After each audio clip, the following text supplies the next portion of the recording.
Andi Purewal for Boxing News, joined by promoter Eddie Hearn. Before the carnage is about to start, Eddie, should we expect any surprises? A few things up our sleeve, but we'll see how it plays out.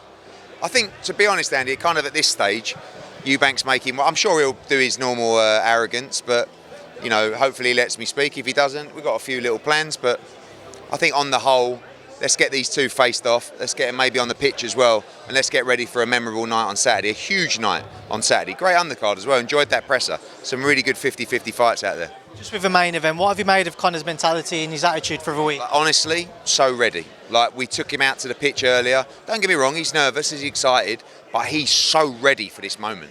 Like, we have no fear because we're in the shape of our lives. He's prepared like he's never prepared before. You can't do any more than that. You look yourself in the mirror, you know you're ready. And he's got to take the chance on Saturday. It's not going to be easy. This is a really good fight and so many different variables on so many different levels. But from our side, Conor's 100% ready to walk through Eubank Jr. on Saturday.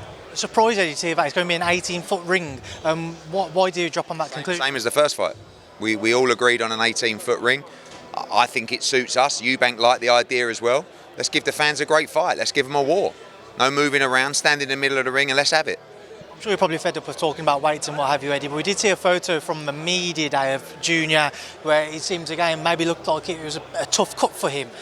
How much of the media? Long way to go from the media workout to 160 pounds. You know, every fight for a championship fighter is generally a tough experience over the final 48 hours, and it'll be a very tough experience for Chris Eubank over the next 48 hours. Ultimately, it will lead to an advantage on the night, which is being a much bigger man. But Conor's really enjoying himself right now because, by the way, when Conor's fighting at 147, he hates these 48 hours as well, and he struggles to make it. So it's nice that he can refuel, mentally be strong, be clear, speak to the media, enjoy the moment. Again, on fight night, it will be a disadvantage, but he's prepared for that, and we believe we'll be triumphant. Given that Conor's last two fights have been up at 154, do you feel like it isn't as big of a jump as what it can be suggested? The problem is those fights were taken on 3 and 4 weeks' notice.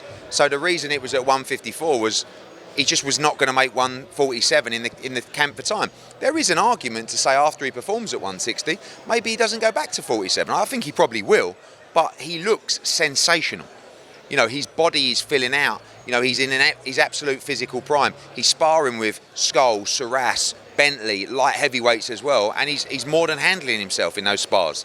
So again, I think 54 is maybe a nicer spot, but right now he feels great. I have to ask you, Eddie, Dan Raphael reported about the Shakur Stevenson deal and that he did a deal with Lou DiBella for his upcoming fight with William Zepeda. What can you tell me about it? Incorrect. We have a 2-fight deal with Shakur Stevenson. I spoke to his team last night. I spoke to His Excellency, who I agreed the 2-fight deal with. So look, after July 12, I can't tell you what's going to happen. But what I know is we're involved with that show and that fight. I hope Shakur Stevenson can be with Matchroom for a long time. We've got big plans for him, but that's up to him. Yeah, I said he's a free agent after the next fight, so are you starting those talks? Yeah, again, like, you know, there was a little bit of confusion. Obviously, the original Zepeda fight was supposed to happen in Saudi. Now it's happening in New York. Again, our plans have always extended well beyond 2 fights with Shakur Stevenson. But it's up to him. You know, if he feels like we're the right partner for him, great. Some people like free agency, some people like to move around. I think in this market right now, it's very good to have a solid foundation and a great team behind you. If he feels like we're the team, we'd love to work with him.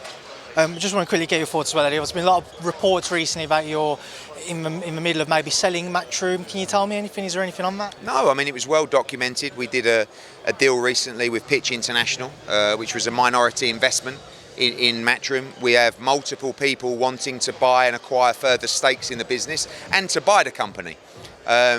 It's not something that we're really looking at in terms of that whole sale. You know, I think it's something that's going to lead to an IPO over the next couple of years.